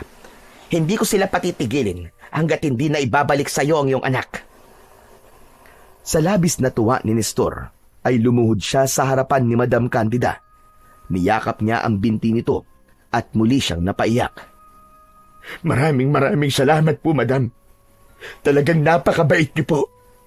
Maraming salamat po sa inyo. Ano ka ba, Nestor? Tumayo ka nga dyan. Hindi ako Diyos para luhuran mo. Ang gusto ko lang ay maging ligtas ang mga nagtatrabaho sa aking taniman at obligasyon ko na tulungan kayo sa inyong mga problema. Tinulungan si Nestor ni Madam Candida na tumayo. Pinunasan ni Nestor ang luha niya gamit ang kanyang mga kamay. Nang hawakan ni Madam Candida ang isa niyang kamay, ay naramdaman niya na sa wakas ay meron siyang tunay na kakampi sa paghahanap kay Owen. Nang sandaling yon, wala siyang ibang nais kundi ang makabalik ng buhay at ligtas ang kanyang anak. Tinupad naman ni Madam Candida ang sinabi nito kay Nestor. Inutusan nito ang mga tauhan nito na galugarin ang buong kasukalan at magtanong-tanong sa mga tao sa San Bartolome kung nakita ng mga ito si Owen. Maging ang ilang trabahador ay tumulong na rin sa paghahanap. Inabot na sila ng gabi, ngunit bigo pa rin silang makita si Owen. Kahit na pagod na, ay hindi pa rin huminto si Nestor sa paghahanap sa kanyang anak. Sumama pa rin siya sa mga tauhan ni Madam Candida sa paghahanap sa kasukalan. Nang lumabas sila sa kasukalan, ay bagsak ang balikat ni Nestor. Sinalubong sila roon ni Madam Candida at agad siya nitong nilapitan. Kumusta ang paghahanap niyo, Nestor? Hindi pa rin po namin nahahanap si Owen, madam. Alam ko na dapat na namin siyang mahanap dahil habang tumatagal, ay lumiliit din ang pag-asa na makikita ko pa siyang buhay. Huwag kang mawala ng pag-asa, Nestor. Ginagawa ng mga tauhan ko ang lahat para mahanap si Owen. Sa ngayon ay magpahinga ka na muna. Alam kong kaninang umaga pa kayo naghahanap. Bukas na ninyo ipagpatuloy ang ginagawa nyo dahil delikado na dito sa labas. Malungkot na tumango si Nestor at matapos niyang magpaalam kay Madam Candida, ay nagtungo na siya sa kanilang kubo. Nang makarating doon si Nestor, ay nanghihina siyang umupo sa gilid ng papag. Nilukob siya ng labis na kalungkutan dahil hindi siya sanay na mag-isa lang siya roon. Sa maikling panahon na paninirahan doon, ay nasanay na siyang palagi niyang kasama roon ang kanyang anak na si Owen. Humiga si Nestor at tumingin sa kawalan. At dahil sa kawalan ng tulog at sapat na pahinga, ay mabilis siyang nakatulog matapos niyang pumikit. Ngunit hindi naging matagal ang pagtulog ni Nestor. Habol ang hininga na nagising siya mula sa isang napakasamang panaginip. Sa panaginip niya ay nakita niya si Owen sa isang silid. Naroon din ang nakakatakot na aswang. Sa mismong harapan niya ay ginilitan ng leeg ng aswang si Owen at wala siyang magawa dahil hindi siya makaalis sa kanyang kinatatayuan. Diyos ko, bakit niyo naman ako binigyan ng ganong klase ng panaginip? Parang awa niyo na, Panginoon. Pauwiin niyo na po si Owen. Protektahan niyo po siya laban sa aswang na tumangay sa kanya. Nang dahil sa panaginip na yon, ay mas lalong tumindi ang pangamba na nararamdaman ni Nestor. Bumangon siya at kinuha ang kanyang itak. Walang pagdadalawang isip na lumabas siya upang muling hanapin si Owen. Malakas ang pakiramdam niya na nasa kakahuyan ang kanyang anak, ngunit dahil sa napakalawak ng kakahuyan ay nahihirapan silang hanapin si Owen. Mag-isang pumasok sa kakahuyan si Nestor habang dala ang pag-asa na sa gabing yun ay matatagpuan niya na ang nawawala niyang anak. Ngunit hindi pa man siya masyadong nakakalayo nang makarinig siya ng isang sigaw mula sa isang parte ng kakahuyan. Tulong! Tulungan niyo ako! Saklolo! Teka, si Benjo ba yun? Tulong! Ayoko pa mamatay! Usang kumilos ang katawan ni Nestor. Sinundan niya ang pinanggagalingan ng sigaw. Makalipas ang ilang sandali, ay natagpuan niya si Benjo na nakahiga sa lupa, habang sa ibabaw nito ay naroon ng aswang na kumuha kay Owen. Nagpambuno ang dalawa, pero sa itsura ni Benjo ay halatang hirap na hirap ito. Pagkakita ni Nestor sa aswang ay nawala ang takot niya at napalitan yon ng galit. Walang pagdadalawang isip na tumakbo siya palapit dito. Ngunit bago pa niya ito mataga ng itak, ay naramdaman nito ang kanyang presensya. Lumingon ito sa kanya at bago pa lumapat ang itak sa likod nito, ay mabilis itong tumalon palayo sa katawan ni Benjo. Muntik na niyang mataga si Benjo. Mabuti na lang ay nagawa niyang pigilan ang kanyang kamay. Hoy! Hindi ako aswang! Huwag mo akong tagain! Mabilis na inilipat ni Nestor ang tingin niya sa aswang. Tumalim ang mga mata niya habang nakatingin dito. Nasaan ang anak kong hayop ka? Ibalik mo siya sa akin! Huwag mo nang hanapin ang anak mo. Mas magiging maganda ang kapalaran niya sa piling ko. Anong sinasabi mong demonyo ka?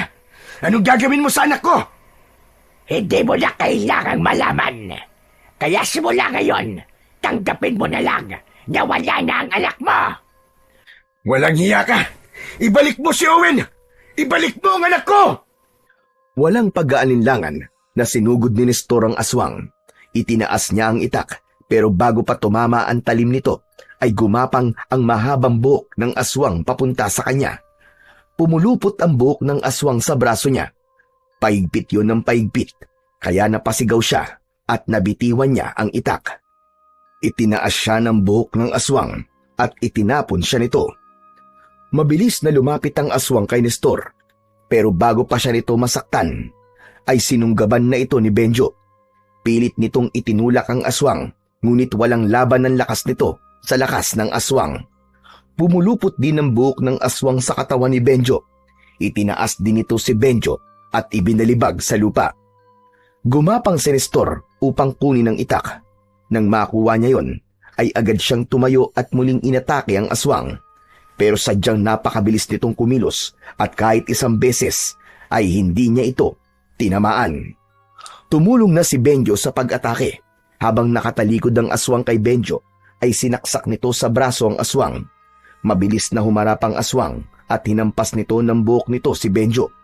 Tumilapon si Benjo at malakas itong dumaing, pagbagsak sa lupa. Sa gitna ng tensyon ay may narinig silang mga yabag. Mula sa madilim na bahagi ng kakahuyan ay may lumabas na 4 na kalalakihan na may hawak na sulo at mga itak. Napahinto ang aswang at sa isang iglap ay mabilis itong tumakas. Hinabol ng mga lalaki ang aswang habang naiwan sila Nestor at Benjo na pagod na pagod. Hayop na yan! Isang kubot pala ang aswang na yun! Ano? Anong kubot? Isang uri ng aswang na may kakayahang pahabain ang kanyang buhok. Nagagamit niya to para umatake at mambiktima. Pero mabuti na lang at may mga dumating. Sigurado ay narinig ng trabador na nagkakagulo rito, kaya nila tayo pinuntahan. Ano ba kasing ginagawa mo rito ng ganitong oras, Benjo? Bakit ikaw? Anong ginagawa mo rito? Hinahanap ko ang anak ko. Ikaw? Ang totoo niyan hinahanap ko rin ang anak mo. Tila nahihiyang yumuko si Benjo. Maraming salamat pala sa pagliligtas mo sa akin.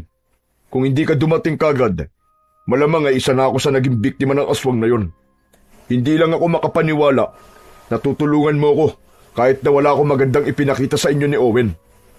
Hindi kaya ng konsensya ko, Benjo, na walang gawin nang makita ko na kailangan mo ng tulong. Pero salamat din dahil may pakialam ka rin pala kay Owen. kasi hinahanap mo rin siya. Ang totoo niyan, Nestor, naaawa ko sa kanya. Saka naiintindihan ko nararamdaman mo. Kung buhay pa siya, malamang ay takot na yun. San ba kasi siya dinala ng aswang na yun? Sandali, Benjo.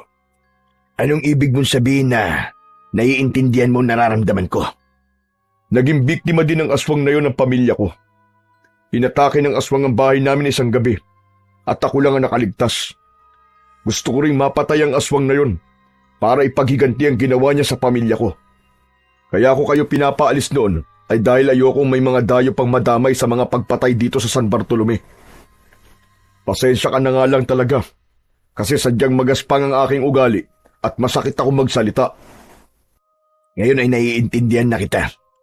Dapat pala inalam ko muna ang pinaghuhugutan mo kung bakit masama ang ugali mo. Naputol ang pag-uusap ng dalawa nang bumalik na ang 4 na lalaki. Ayon sa mga ito, ay hindi na nila naabutan ang aswang dahil masyado daw itong mabilis. Nang sandaling yun, ay naisip ni Nestor na magpahinga na. Kahit paano, ay nagkaroon siya ng pag-asa na buhay pa rin si Owen dahil sa sinabi ng aswang kanina. Ngunit hindi siya papayag na hindi niya mababawi ang kanyang anak dito. Kung kinakailangan na ibuwis niya ang kanyang buhay, ay gagawin niya. Sa kabila ng kakulangan sa tulog, ay maaga pa ring nagising si Nestor. Kahit nais niyang hanapin si Owen, ay mas pinili muna niyang magtungo sa taniman ng paminta upang magtrabaho. Umasa na lamang siya na kumikilos pa rin ang mga tauhan ni Madam Candida upang hanapin ang anak niyang si Owen. At kahit pa namuntik siyang mamatay sa pakikipaglaban sa aswang kagabi, alam ni Nestor na may isang bagay na nangyari at yun ay ang pagkakabati nila ni Benjo. Sa totoo lang ay hindi siya sanay na merong kaaway kaya para sa kanya ay napakahalaga ng bagay na yun. Sa gitna ng pagtatrabaho ni Nestor ay napansin niya si Benjo na nakatayo sa ilalim ng isang puno sa gilid ng taniman. Kinawayan siya nito at sumenyas na parabang pinapalapit siya. May pagtatakaman ay lumapit pa rin si Nestor kay Benjo. Agad niyang napansin ang pagkabahala sa mata nito. Nestor, makinig ka. May kailangan akong sabihin sa'yo. Sa tingin ko, ay kilala ko na kung sino ang aswang. Ano? Sino, Benjo? Alam kong hindi ka maniniwala. Si Madam Candida. Siya ang aswang. Ano ka mo? Si Madam Candida? Imposible yan. At paano mo nasabing aswang ang amo natin? Napakabait niya at matulungin. Siya pa nga nag-utos sa mga tauhan niya na hanapin si Owen. Alam ko, Nestor. Pero ang hula ko ay ginagawa niya lang ang lahat ng yun para hindi magduda mga tao sa kanya. Kagabi kasi, nasugatan ko sa likod ng braso yung aswang. Tapos kanina nakita ko si Madam Candida na may sugat din sa likod ng braso niya. Hindi kaya yun ang dahilan kung bakit gumaganda ang balat niya? Dahil sa mga nabibiktima niya? Malamang ay ganun na nga, Nestor. Sandaling natahimik si Nestor habang nanginginig ang kanyang buong katawan. Hindi pa rin siya makapaniwala na may posibilidad na si Madam Candida ang aswang sa San Bartolome at ito rin ang dumukot sa kanyang anak. Mariin na ikinuyom ni Nestor ang kanyang mga kamay. Walang imik na humakbang siya pero hinawakan siya ni Benjo sa braso para pigilan. Sandali lang, Nestor. Saan ka pupunta? Saan pa? Kakausapin ko si Madam Candida. Kung siya nga ang aswang, ay kailangan niyang sabihin sa akin kung nasa ng anak ko. Pwede bang kumalma ka muna? Huwag kang padalos-dalos. Paano akong kakalma? Nawawala ang anak ko, Benjo. Hindi tayo pwede magpadalos-dalos ng desisyon. Kailangan ay meron tayong konkretong plano. Kung si Madam Candida nga ang aswang, sigurado ko na mamayang gabi ay aalis siya para maghanap ng bibiktimay niya. Kapag umalis na siya, ay dun tayo papasok sa mansyon niya. At bakit naman tayo papasok doon? Isipin mo, saan ba pwedeng itago ni Madam Candida si Owen? Hindi ba sa mansyon niya? Saka merong basement sa mansyon si Madam. Dati imbakan niyo ng mga naaning paminta. Pero simula na magpagawa siya ng hiwalay na imbakan, ay isinarado niya na ang basement. Malakas ang kutob ko na naroon ng anak mo. At paano naman tayo makakapasok sa basement na yun kung nakasarado na yun? May duplicate key ako sa pinto ng basement. Siyempre, ako ang namamahala dito sa taniman, kaya binigyan niya ako ng susi para doon. Pero nakalimutan niya ng bawiin. Itinabi ko na lang. Kaya kumalma ka lang muna, okay? Mamayang gabi tayo papasok sa mansyon ni Madam Candida. Sa kabila ng kagustuhan ni Nestor na malaman kung totoo ngang nasa mansyon si Owen, ay mas pinili na lang niyang makinig kay Benjo. Tahimik siyang nanalangin na sana ay hindi pa huli ang lahat para mailigtas nila si Owen sa kamay ng aswang na dumukot dito.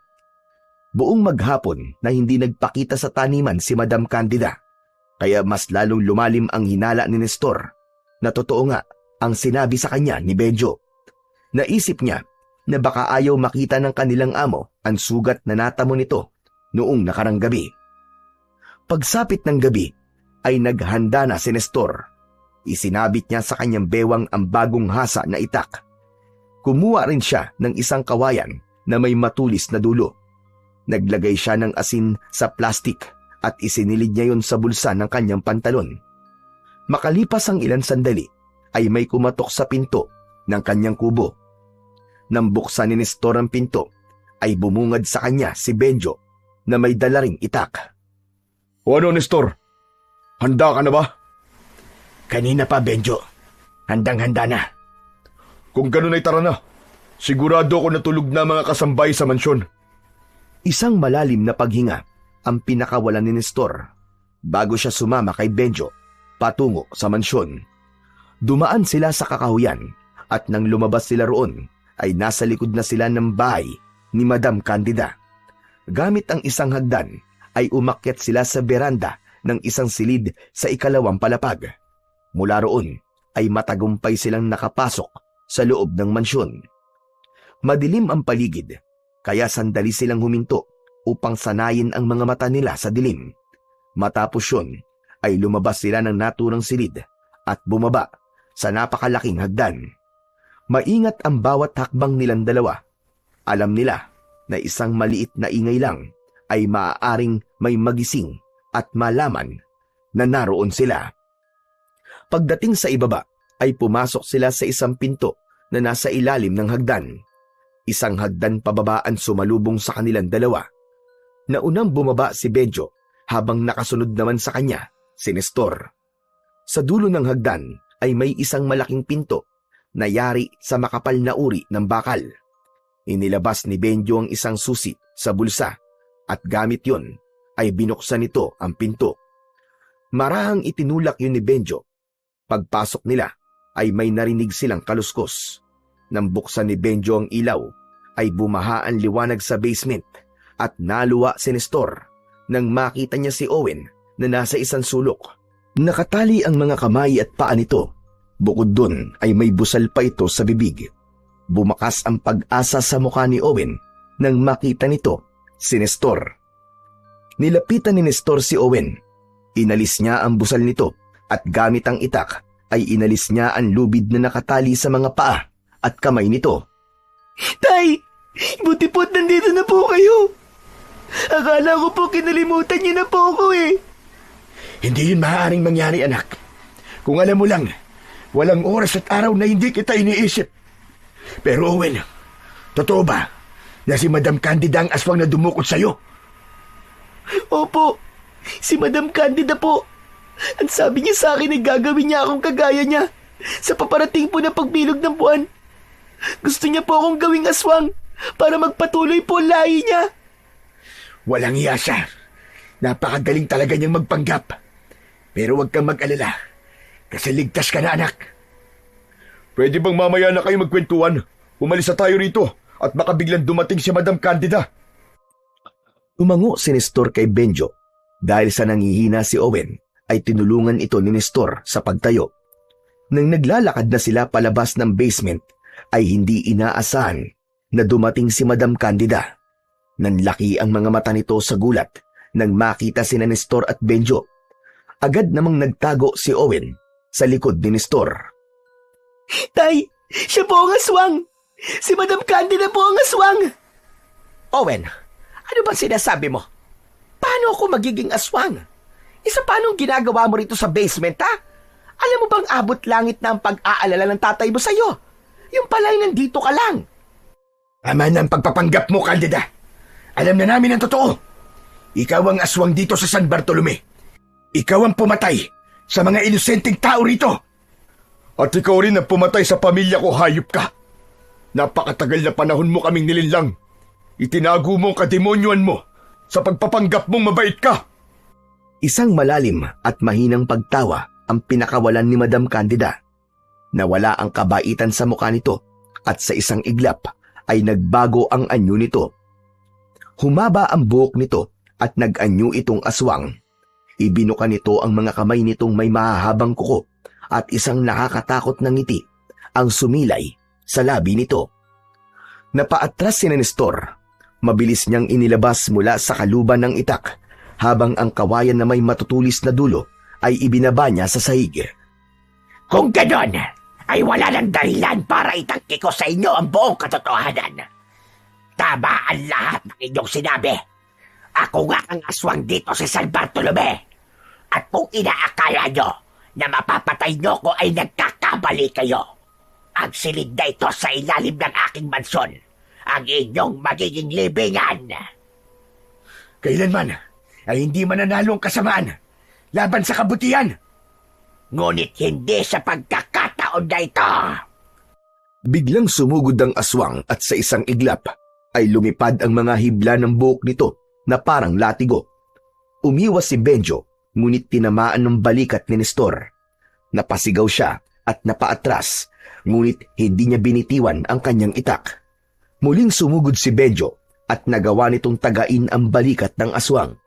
Sumigaw ang aswang, ngunit hindi umatras. Mabilis nitong inikot ang katawan at malakas nitong inihampas ang buhok nito sa dibdib ni Benjo. Tumilapon si Benjo at tumama ang likod nito sa matigas na pader. Agad namang tinulungan ni Nestor si Benjo para makatayo. Ayos ka lang ba? Ayos lang ako, pero ang lakas niya. Hindi tayo pwedeng sumuko. Isipin mo ang pamilya mo at ang mga taong pinatay niya. Tila naglagablab ang galit sa puso ni Benjo sa sinabi ni Nestor. Muli itong nakipaglaban sa aswang. Tumulong na rin si Nestor at tinarget niya ang mga binti ng aswang. Tumama ang dulo ng itak sa kaliwang paa nito at sumirit mula roon ang dugo nito. Umatras ang aswang at galit itong umangil na parabang nais nito silang sindakin. Inaakala mo bang matatakot pa kami? Wala ka ng kawala, Candida. Hindi kami ang maililibing sa basement mo, kundi ikaw mismo. Masyado mo naman akong minamaliit, Nestor. Tignan na lang natin kung hindi mo kainin ang lahat na sinabi mo kapag nasa impyerno ka na. Sa isang mabilis na hakbang ay biglang nasa harapan na nila kagad ang aswang.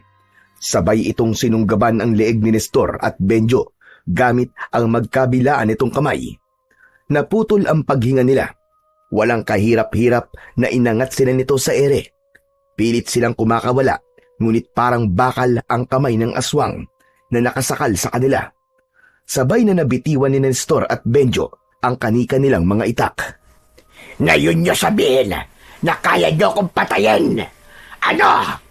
Lumaban tayo! Habang unti-unting nagdidilim ang paningin ni Nestor, ay naaninag niya ang maliit na figura ni Owen. Mabilis nitong dinampot ang kawayang may tulis sa dulo na binitiwan niya kanina. Tumakbo ito papunta sa aswang at buong lakas nitong isinaksak ang kawayan sa dibdib mismo ng aswang. Napasinghal ang aswang. Binitiwan ito sina Nestor at Benjo. Bumagsak silang pareho sa lupa habang habol ang kanilang paghinga.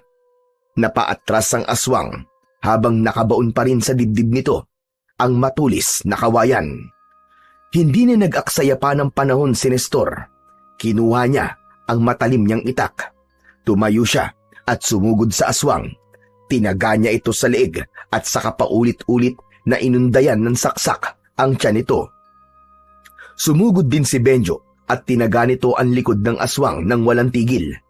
Hindi nagtagal ay tuluyan ang bumagsak ang aswang sa malamig na sahig ng basement.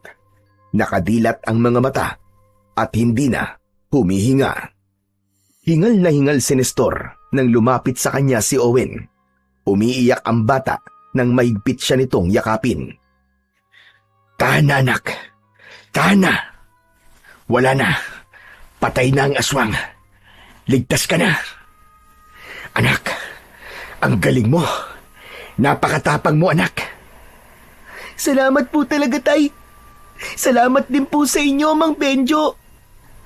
Walang anuman yun, Owen. Ang mabuti pa ay umalis na tayo rito. Kailangan malaman ng lahat kung sino talaga ang kandida na yan. Matapos ang madugong laban sa basement ni Madam Candida, ay lumabas na ng mansyon sina Nestor, Benjo at Owen. Isa-isa nilang pinuntahan ang kubo ng mga trabahador at ginising nila ang mga yon. Ipinaalam nila na napatay na nila ang aswang at sinabi nila kung nasaan ang bangkay nito. Sumugod ang mga tao sa mansyon ni Madam Candida. Lahat ay nagtungo sa basement at lahat ay nagimbal nang makita ang walang buhay na katawan ng aswang. At sa mismong harapan ng mga naroon ay bumalik sa pagiging tao ang anyo ng aswang. Doon na tuluyang nalantad sa lahat ang katotohanan na ang babaeng nagpakita sa kanila ng kabutihan ay ang aswang na siyang pumatay sa napakaraming inosenteng buhay sa San Bartolome. Matapos ang kamatayan ni Madam Candida, ay unti-unti nang nawala ang takot ng mga tao sa San Bartolome. Sa tuwing sasapit ang dilim, habang sina Nestor at Owen naman ay labis na nagpasalamat sa Diyos dahil sa kabila ng napakaraming hirap na kanilang pinagdaanan, ay nanatili pa rin silang magkasama at buhay. Nang dahil sa nangyari sa kanila sa San Bartolome, ay nagdesisyon silang ituloy na ang pagpunta sa syudad. Kahit paano naman ay may naipon si Nestor na sa tingin niya ay sapat para muli silang makapagsimula. Isang umaga, naging bisita ni Nestor at Owen si Benjo sa kanilang kubo. Sakto na sa araw na yon ay paalis na sila. Nakita ni Benjo ang isang malaking bag sa sulok ng kubo, kaya nagkaroon ito ng ideya sa gagawin ng mag-ama. Aalis ba kayo, Nestor? Oo, Benjo. Magtutungo kami ni Owen sa Maynila. Hindi na kasi namin kayang manatili pa rito matapos ang mga nangyari. Alam niyo ba, na kaya ko kayo pinuntahan dito ay para magpaalam sa inyo. Ang totoo niyan, ay pupunta na rin ako ng Maynila eh. Patay na ang aswang at naipaghiganti ko na ang pamilya ko. Kaya wala nang dahilan pa para manatili ako rito. Teka, meron na ba kayong matutuluyan sa Maynila? Wala pa nga eh. Talagang magbabakasakali lang kami doon. At baka naroon ang swerte namin. Ang mabuti pa ay doon na kayo tumuloy sa bahay ng tita ko. Mabait yun at baka tulungan pa niya kayong makahanap ng trabaho. Nakangiting nagkatinginan ang mag-ama. Nang tumango si Owen, ay nakuha na kagad ni Nestor ang sagot ng kanyang anak. Kung ganon, ay hindi namin tatanggihan yan, Benjo. Aba, dapat lang. Gusto ko kasing bumawi sa mga nagawa ko sa inyo noon. Hindi mo naman kailangan bumawi, Benjo. Pero maraming salamat pa rin sa'yo. Tatanawin namin ni Owen na isang malaking utang na loob. Ang tulong mo na to sa amin. Matapos ang bangungot sa San Bartolome, ay tuluyan ng nilisan ni Nestor at Owen ang lugar na yon. Sumama sila kay Benjo papuntang Maynila. Nakahanap si Nestor ng maayos na trabaho sa tulong ng tita ni Benjo, habang si Owen naman ay pumasok na sa pampublikong paaralan. Hindi man marangya ang kanilang buhay, ramdam naman ni Nestor ang kapayapaan sa isang bagay na matagal niya nang hinahangad para sa kanila ng kanyang anak. At napagtanto ni Nestor na kaya niyang gawin ang lahat para sa anak niyang si Owen. Natutunan niyang ang pagiging ama ay hindi na susukat sa kayamanan, kundi sa katatagan, sa sakripisyo at sa tapang na harapin ang kahit na anong panganib para sa kapakanan ng kanyang nag-iisang anak.